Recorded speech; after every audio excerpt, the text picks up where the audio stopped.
Gini Sikes, your comedy minute. Go ahead. All right, so you know how growing up, like every Yeah. neighborhood has that house that nobody wants to go near. Yeah. Yeah. Like on our block, there was a family whose dad was a police officer Okay. who he was a safety officer for kids, and he turned out to be a pedophile. Oh, Yeah. oh. But that wasn't the house nobody wanted to go to. It was ours.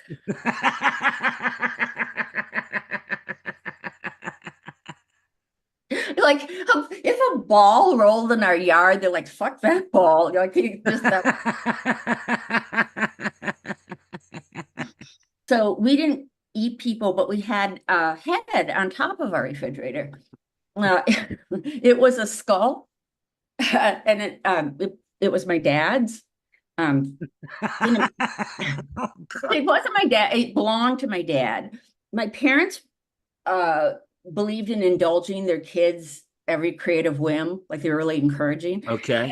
And when I was like 6, my thing was I used to like to go and scrape dead squirrels and birds off the road and bring them down into my basement and try to bring them back to life because I was obsessed with Frankenstein.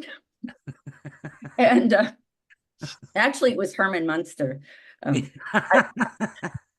Bo Vance, your comedy minute. Let's go, my friend.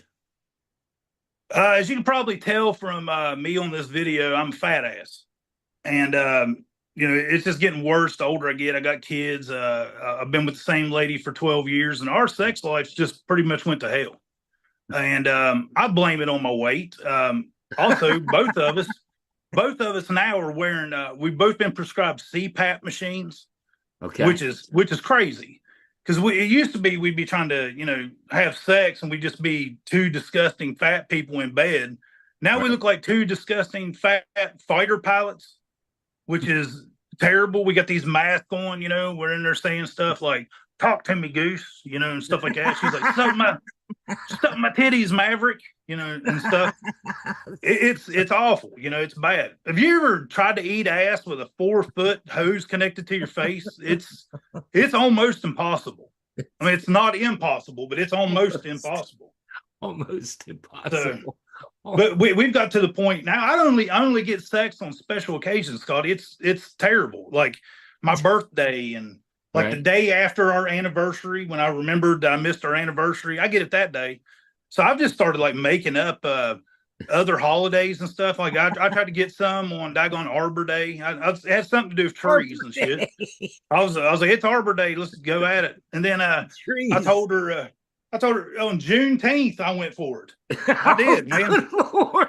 I, I even tried to break out the whips and chains. Oh, Just good go Lord. holiday specific. It Oh, didn't my work, God. God. It didn't work at all. Oh, But luckily, it's Ford Truck Month, so I'm trying to get pussy all month long.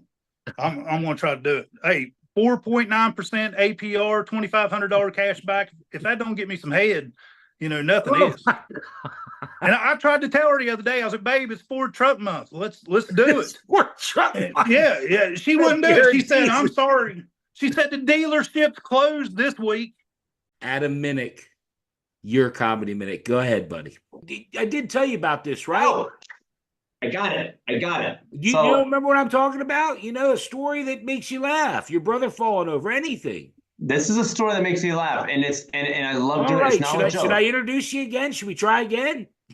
If you want to, feel free to. Yeah, let's introduce me again. I want you to get back Okay. here, boy. So Your here's the comedy minute, funny Adam thing. Minnick. Go ahead, buddy. I did shows in Williamsburg, Virginia. I was leaving Williamsburg. There's a I know. billboard on the road. Of course, there's a billboard on the road, and it has a motivational billboard. It's a blind guy who climbed Mount Everest. It's like, how does he know?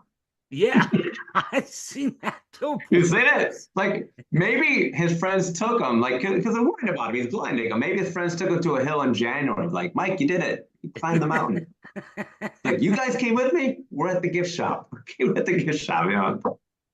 It's funny you'd say that because this was a year or so ago on the TV one night, they had blind baseball. And I thought, I was like, you gotta be, how do you know? It's, What do you? the ball apparently has like a little beeper or something. But God. the pitcher, the hitter, there were so many questions. I laugh at the wrong stuff, but like that's a great point. The blind guy that climbed the mountain. Yeah, you're there, bud. It was a strike, clearly a ball. Like, are you blind, Ump? Come on. Are you blind? Yes, I am. I'm actually, what? I'm actually deaf. I can't, sorry. It's just, All right, Danny De La Cruz. Yes. Your comedy minute. Let's go. So one time I finally got a chance with my crush from middle school, right? From 7th grade. What I don't grade? know how I got it. Huh? What grade? He was my crush from middle school, like in 7th grade. 7th But grade. like Okay. it was, I farted in his face and it was crazy. And I didn't think that I would do that, but he still called me back. Like he still called me to come back, which was cool because I mean, obviously it didn't bother him, but like, Hold on. I don't normally do this when someone's doing me their comedy minute. But you got together with 7th grade, the crush. Get me, how did you fart in his face? so we I mean, went out. did he want you to fart in his face? Mm-mm. I don't think so. I don't think anybody would want them to fart in their And face, that- but what- he didn't so seem you- bothered by it. I have so many questions. Help me out here. What happened? You So get we together hung out- with him, like, okay, you're there at school, lunch break or whatever. No. This is as an adult. I met him later. Like he was my crush from back then. So this crush from years and years and years as an adult, we got to hang out. We went Okay. out, went to his place after, and we started messing around. So we're on his couch and I'm on top of him sucking his dick while he's eating my ass. God, You know what I mean? oh my And God. the pressure when I gagged on his dick made me kind of put pressure on my, I guess when I gagged, I farted a little bit while he was going, you know, but it wasn't like a bad one. It was just like a little piece of air, you know, and I kind of started laughing because I stopped and he didn't even stop. Like he just kept going. I was like, okay, then I just went back to business and then it fucking happened again. I was like, oh my God. And again, he didn't stop. And I was like, okay.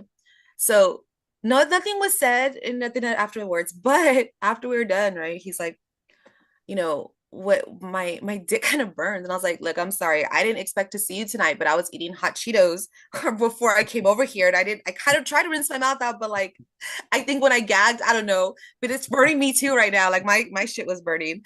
So I didn't think he was going to call me back. And he did. He called me a few times after that. Vanessa Hollingshead is here. I did a joke about dating a German guy, and I actually combined actually dating an Irish guy. I put the two together, you know, to protect guilty. And this really, I wasn't living with, he's my boyfriend, and he used to fart. I'd be having my bagel, and he would just fart. I'm like, Joe, do you mind? I'm losing my appetite. And he's like, well, you want to lose weight anyway. I'm like, I don't want to lose weight by smelling your fart, not enjoying my bagel. Hey, was he the German guy? Did you date a German No, guy for a while? made him German. I made him the German guy. I took Joe, the real life, and I made it the German guy who was actually German American, but I made him German, you know, because so Joe, I said, and here was the kitchen and the bathroom right next door. And he's like, you know what? You're shaming me, Vanessa. I come from a family of farters. And I'm like, well, I don't. It's really rude. So when I did the German thing, I'm talking about my German boyfriend. And I said, so all he does is fart all the time. And I'm like, can you go into the bathroom and do that? He's like, no. I said, you know, you're farting. It's really disgusting. He's like, I am German and you are shaming me. I come from a family of farters. And I'm like, well, I come from a family of alcoholics. We go into the bathroom and drink. And then he says, you know, I am German and I have gas. And I'm like, I don't like to hear German and gas in one sentence. Yeah, right. Then I get a ooh. I'm like, an ooh? A war 80 years ago? You're oohing? Yeah. Really? Joe SCROCCA is back with me. Early on, I did an open mic that was supposed to be at a Philadelphia bar that was a college bar. Okay. It wasn't. It was in the heart of a bad area of Philly. And I'm sitting there worried, is my car going to be there, you know, when I get out of this club? And I learned a very valuable lesson about geography. Yeah. I was in Philly, And it's over 40 years since this event occurred. And I wasn't poking fun at the event because it was a very tragic and sad event. I was poking fun at the absurdity.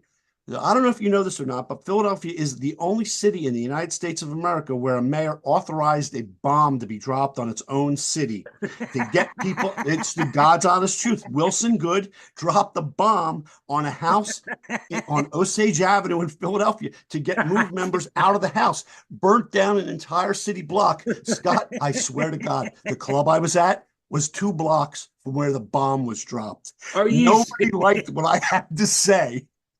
Oh my gosh.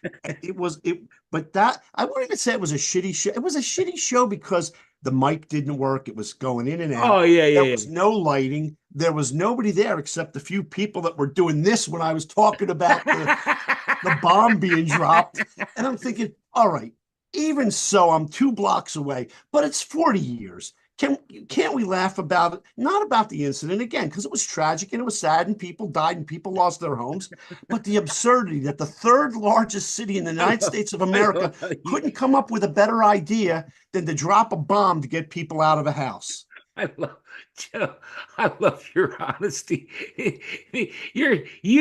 I think that's why I love you so much, because you're like me. Well, yeah, some people died. Yeah, there were a couple crippled. Yeah, a couple wheelchairs blew up over the fucking sidewalk. But hey, come on, why can't we laugh about it? That's right. Look, there's a It funny was side. 40 years ago. It was 40 years ago, and the absurdity is hilarious. I mean, it's. I'm not. Again, I wanted to focus on. I'm not making fun of the incident, but the absurdity. I mean, they dropped the bomb. No other city in the country, in the history of our country, dropped the bomb on its own people. Well, Bruce Lipsky, I appreciate you being on, but we're going to run out of time, and we have to have it. Yes, I do. We're going to do it. It's time for your comedy minute. Bruce Lipsky, your comedy minute, my friend. Let's go. Thank you. I remember when I told you guys that I grew up in New York City, but I actually went to a public school in New York City for high school. It was called Bayside High School. Okay. In order to pass gym in Bayside High School, one of the requirements were that you had to take swim class. Okay. So when I went to the first day of swim class, I remember you going to high school, they give you a uniform, you get the top and bottom. So I went up to the instructor and I said, "Where's my Speedo?" And he looked at me and said, "Speedo, how about speed? No, this is a naked swimming class. What? Your birthday suit is your bathing suit." So I looked at him with the same expression you had, and I said, "Gee, I'm glad you don't teach woodshop."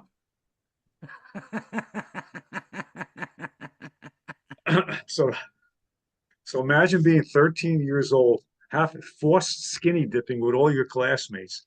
At 13, I barely had eyebrows. Think about it. And now we got to do this naked swimming class. And remember, back then, this was the early 1970s. I said to myself, maybe I'm shooting that Pilots Are Naked and Afraid, because believe me, I was naked and very afraid. Wait, I got to stop you. Is this true? Honest to God, true. 13, you get naked in the pool with all your buddies. Yeah, all the guys, not the women. I was going to say, that was my next question. Jesus God. God. And let's keep going more. Keep going, Bruce. Part of the class, we had to play water polo. Imagine playing naked water polo. Oh, no. So here I am. I'm in the corner of the pool, bobbing up and down. I'm holding, and the teacher says to me, "Hey, Lipsky, protect the nets, protect the nets." I would go like this, "Hell, I'm trying to protect my nuts." Wow. But the great thing about the class, I learned to be an excellent one-handed swimmer.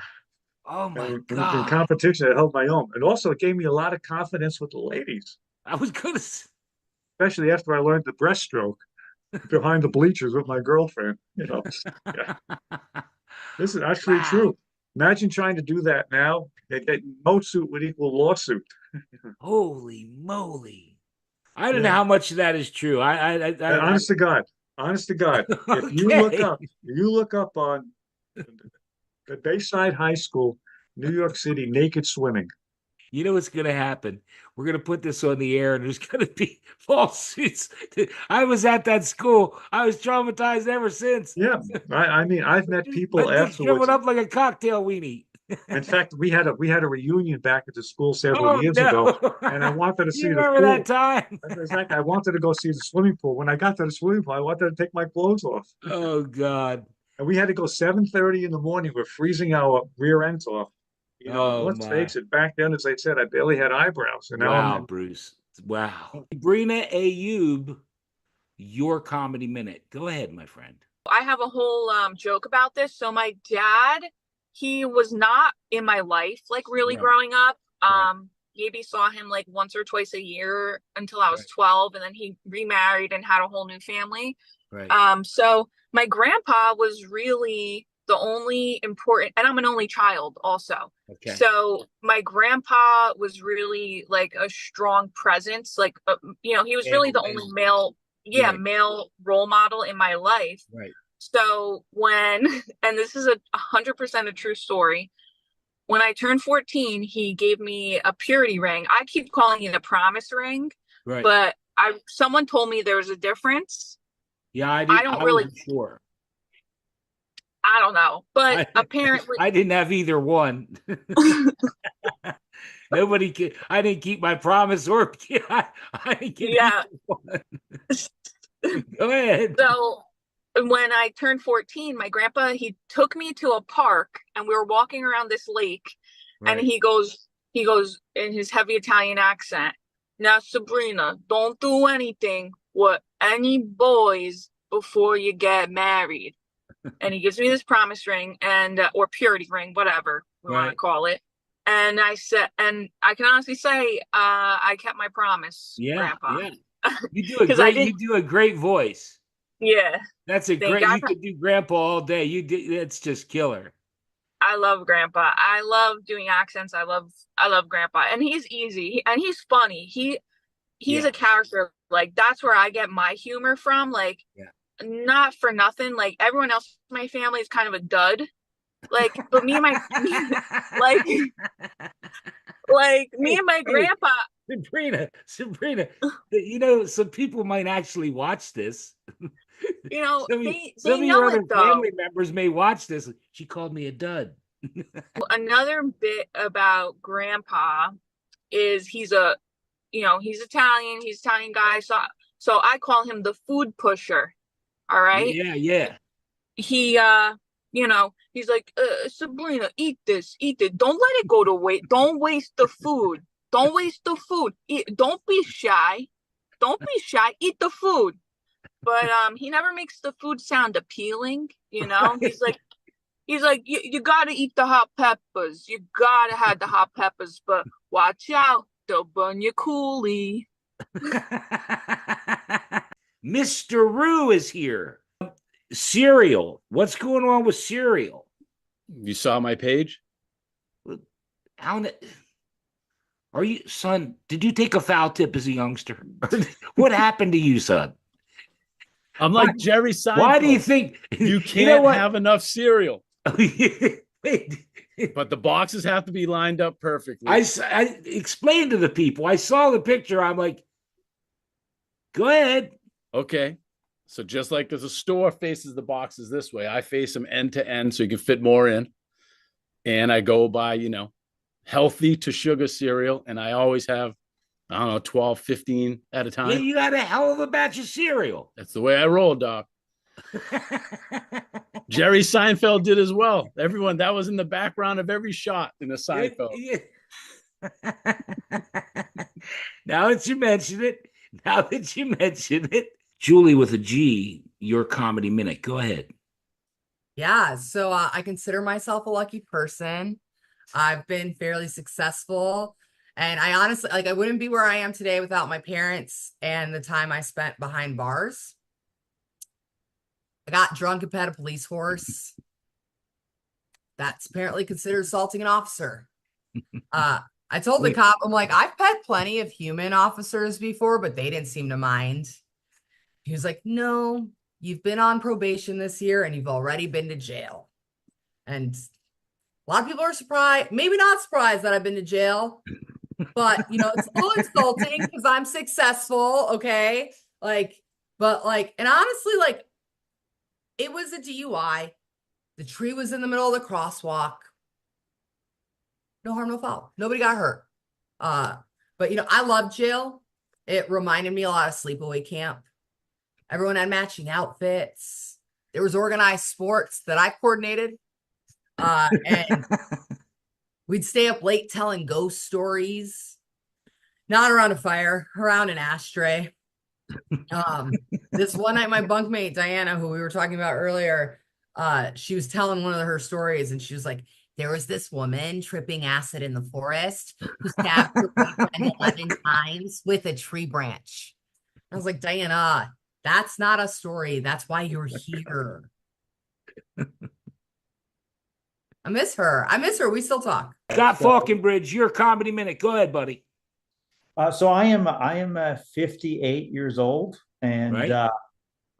You celebrate things differently when you're 58. You know, like for example, just last week, very exciting news. I just found out my childhood bully died. Okay. which is great. You know, no more looking over my shoulder at lunch, and Right. I'm so pumped about, because I take care of myself, because you know this doesn't just happen. You know, Right. I work out at the gym. I get lots of compliments. Looking good, Mr. Burns. But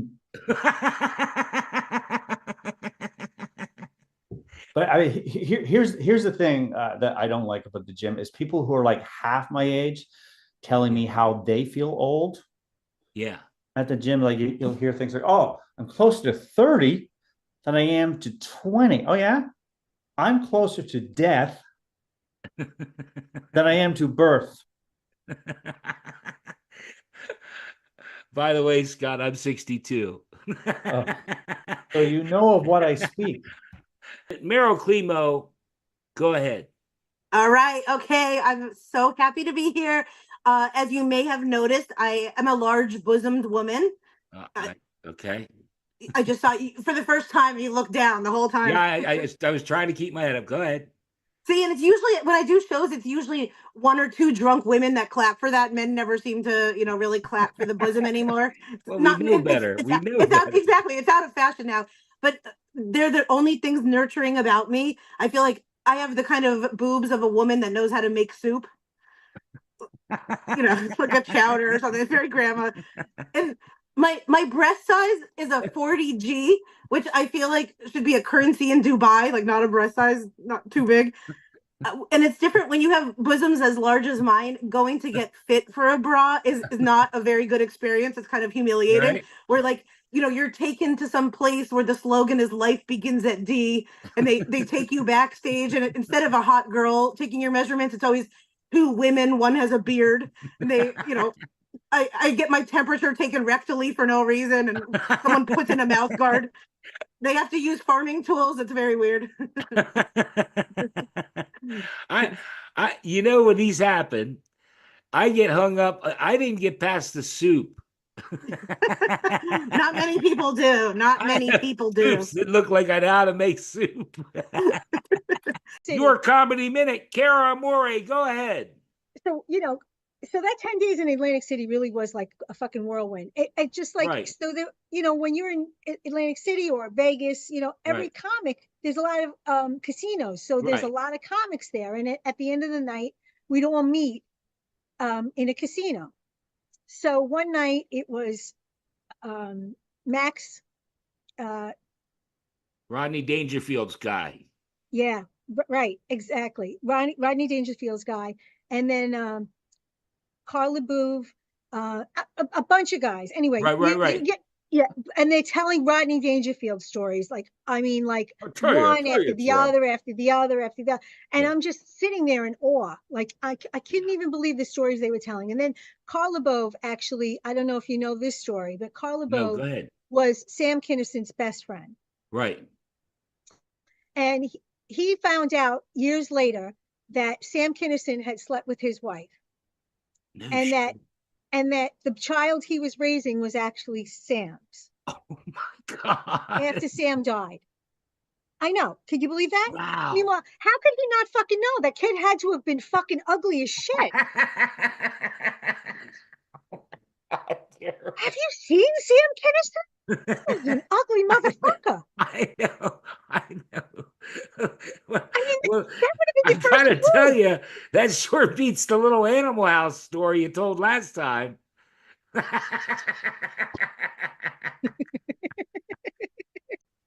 Donna Lloyd, your comedy minute. Go ahead. Of a true story. True story. I went one time to downtown Trenton on a business trip, and I was out of marijuana. I was looking for marijuana. Okay. And I was looking for someplace good enough to ask, and cool, good enough to trust. Yeah. And I pulled over to this business that was on the side of the road. It was a van, and he had all kinds of incense and Bob Marley shirts and all kinds of beads and shit. So I thought that he was cool enough to ask. And so I said, well, what else you got? You got some herb? You got something else?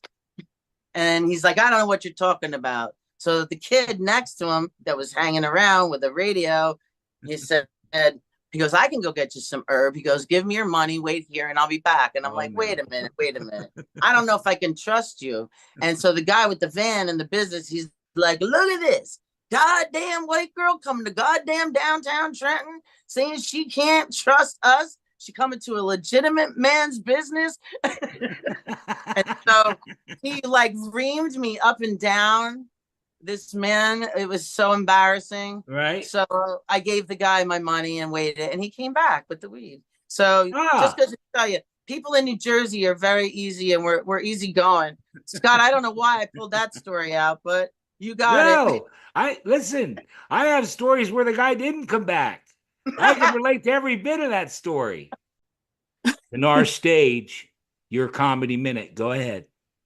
Okay, well, so I did a depression bit not too long ago, and this was something I wanted to include into it, but I thought maybe it would be a little bit too dark, so I took it out. No. It's not too dark for here. Nothing's too dark for here.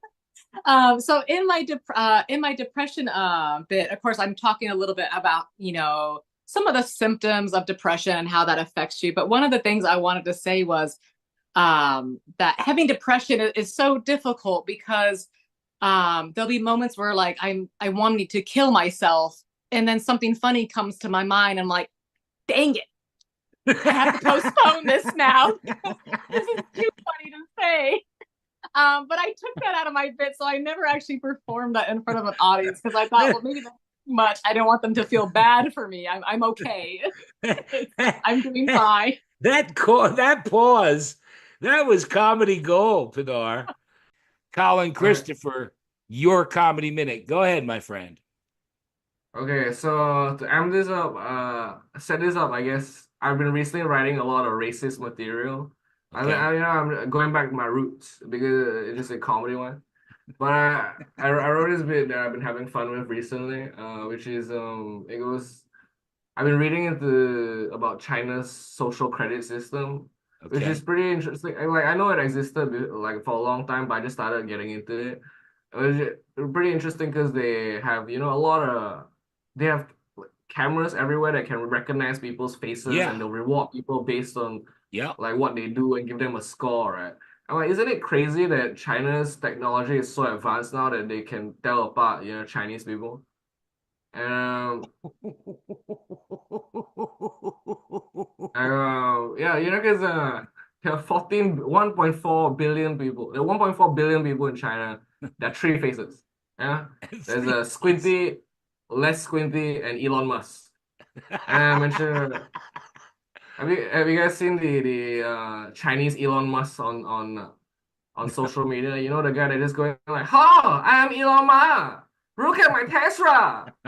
and I tell the crowd that Jake Coulter, your comedy minute. Go ahead. So people tell me all the time that I got chicken legs, like it's a choice.